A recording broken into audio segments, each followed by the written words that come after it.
What is up, Strike Squad? So, today we're going to talk about turrets. Turrets. Everything there is to know, starting with the basics. So, bot lane, specifically reinforced armor, and there is nothing called fortification. Fortification is very important. It is in the mid lane, it is in the top lane. At 5 minutes, it makes it so everything you do to a tower takes 50% reduced damage, and the more people you have hitting it, the less damage you do. This is in mid lane and top lane specifically because they don't want bot lane to be able to play top or mid. The pretty much way that Riot built the game is this way specifically so that you can't have that happen. So I'm going to shove in this wave because I'm going to show you guys something real quick. And what I am going to show you is this. So let's say that we have someone who is trying to, well, I'm going to clear this minion, actually, and I'll put it even further back. So, let's talk about, you ever have one of those games where someone is just, like, destroying you under tower, and they're just not getting punished for it at all, and you're like, dude, what is the deal? Like, why is this person just able to just destroy me under tower uncontested? So the way that works is you wait for the tower to shoot, and then when it's locked in animation, you go into tower range, and you abuse, and then you weave in and out. So like I messed up that time, but if it shoots there, and then I'm in and out, right? Shoots in, out. Shoots in, out, right? I can constantly harass in tower range without getting punished. So it's a really useful skill. So what happens is, like, we wait, it shoots, I'm in, I'm out. It's gonna shoot, I'm in, I'm out. Shoots in, out. Shoots in, out, right? Shoots in, out, right? And it is something that you have to kind of get the timing down with. I'm not always the best at this, but it's very useful in bot lane and in top lane specifically. Reason being is, in these lanes, you have the ability to play off to the side of the tower range, either here, here, here, or here in these areas, which give you a really good angle, because you can see here, I can pretty much zone anybody off of farm that's out here by just being in my auto attack range, sitting like right here, right? So it's just this little in and out. It's just this little weave that you're doing pretty much.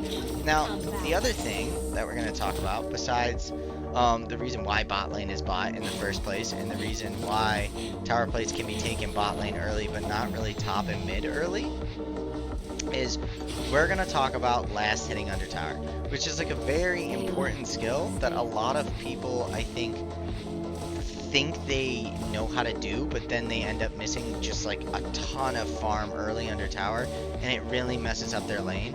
Once you learn how to farm under tower, it's actually super useful, because what happens is those things that your enemies are doing to just shove you under tower and try and keep you from playing the game, you're actually fine to just take. Now, there are other lanes like Vel'Koz Jhin, or like Vel'Koz Caitlyn, or Lux Caitlyn, where it's just going to be super oppressive, right? Like, you don't want to end up under tower, because their poke and their ability to just fire at you under tower when you're trying to last hit is just a nightmare, and you want the space in the middle of the wave to be able to dodge, right?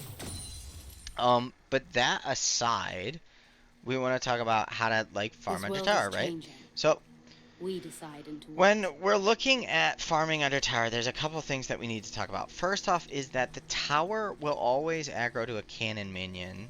If a wave is walking in straight, it's always going to go for the first melee minion. Now, the reason why is the tower actually aggroes to the minion that is closest to it in its radius. So you can actually prep your last hits, know where the tower is going to attack. Like, the tower is going to take this one minion first. It's going to take one shot, and then I could maybe auto and get it. This guy is going to be next after the cannon, right? Now, for cannons, I honestly just recommend using an ability, right? This guy's going to take one shot, one auto, one shot. Oh, no, wait, that's a melee minion. Melee minions always take 2 shots and an auto. Now, like, this guy's so it's 2 shots and an auto if it's at full health. If it's not at full health, right, now it's going to go for this one, and then it'll go for that one when this comes in, right? And then it would go for that one if it had come in, right? So it's important to look at this kind of stuff for two reasons. First off, being the fact that it really helps you just survive in these like really difficult matchups. I'm going to save it. Okay, so we can talk about where is this going. It's gonna go there. Got it. Okay, then it's gonna go maybe there or top, right? Now it's gonna go here, then it's gonna go here, then it's gonna go here, right? Now obviously I'm missing these last hits because I'm trying to talk about where the tower shots are going, and I don't usually do that while I'm last hitting, but you get the idea. Now my advice is always going to be pretty much just use whatever you can on cannon to make sure you don't miss it. It can take a few tower shots, like 2 or 3, but then I really recommend just using your abilities to scare. For caster minions, I'll say it again, it's 1 tower shot. For melee minions, it's 2 tower shots and then an auto attack, and you won't miss. It'll be fine. Now, it is champion specific, like Azir doesn't have enough attack damage, so like if you are doing caster minions, you actually need to auto it once, and then the tower hits it, and then you have to auto it. I recommend going into practice tool and actually playing around with this concept, and that's pretty much all there is to it. I mean, I think everybody knows that like if you auto attack a champion or hit a champion with an ability and you're under tower, you're gonna take aggro, right? Like these are pretty basic things. If you're gonna trade under the tower and try to abuse the enemy champ, you want to play on the side here, but you also want to be really careful. If they have a hook champion, right, you might want to play in like with the front of your wave, but you want to make sure that you're timing it with those auto attacks, not the auto attack, the tower shots. This is a pretty quick one. Not a lot to go over here, but I do think it's important. And then if we look mid now, right, that fortification buff is actually gone. And tower plating always falls off at 14 minutes. It says right here. So I hope that that is kind of enough for you guys as just like a little intro to some stuff about towers in League of Legends and how they work. And like I said, for a lot of people this may not be helpful, but for people who are just starting out or don't spend as much time in lane or are wondering like how do I get abused so much under tower, this I hope helps. So I'm Strike, and I will see you in the next one.